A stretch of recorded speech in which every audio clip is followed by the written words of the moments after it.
Fermented foods represent a critical but underappreciated component of traditional Mediterranean eating. Yogurt, kefir, aged cheeses, fermented olives, sourdough bread. These weren't included for health optimization but for preservation and flavor.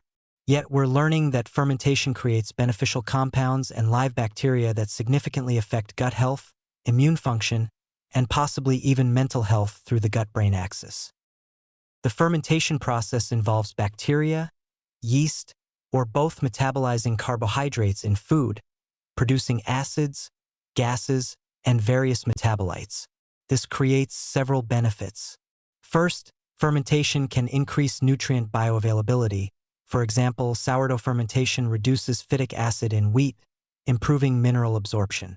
Second, fermentation produces beneficial compounds like short-chain fatty acids and bioactive peptides. Third, many fermented foods contain live probiotic bacteria that can colonize or transit through the gut, affecting the microbiome. The gut microbiome has emerged as a critical factor in overall health. The trillions of bacteria in your digestive system affect digestion, obviously, but also immune function, neurotransmitter production, inflammation, and metabolic health. Dysbiosis, imbalanced gut bacteria, associates with obesity, diabetes, inflammatory bowel disease, mood disorders, and other conditions. Fermented foods help maintain healthy microbial diversity. Different fermented foods provide different bacterial strains. Yogurt typically contains Lactobacillus bulgaricus and Streptococcus thermophilus. Kefir has a much more diverse community. Multiple lactobacillus species, yeasts, and other bacteria. Aged cheeses develop distinct bacterial populations during ripening. Fermented vegetables like authentic pickles or olives contain lactobacillus species specific to vegetable fermentation. This diversity matters.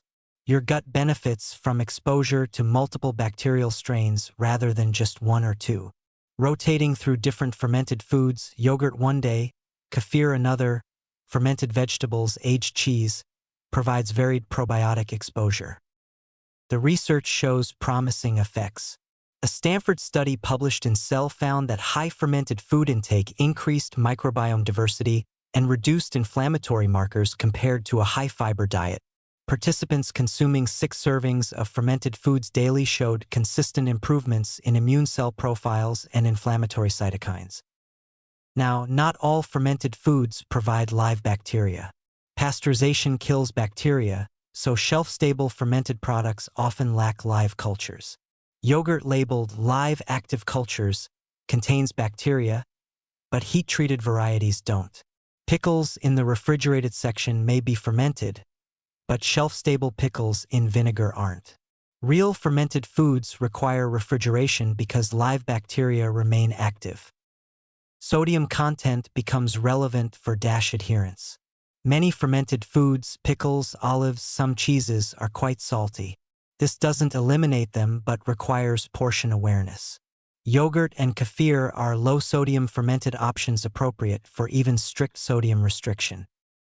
Making fermented foods at home is surprisingly straightforward and economical. Homemade yogurt requires only milk and starter culture, heated and incubated. Kefir needs kefir grains and milk, sitting at room temperature for 24 hours. Fermented vegetables need only vegetables, salt, and thyme. The quality often exceeds commercial products, and the cost drops dramatically. The prebiotic-probiotic synergy deserves mention. Prebiotics are fibers that feed beneficial gut bacteria. The fiber-rich nature of Mediterranean and DASH diets provides abundant prebiotics. Combining fermented foods with high-fiber meals creates symbiosis.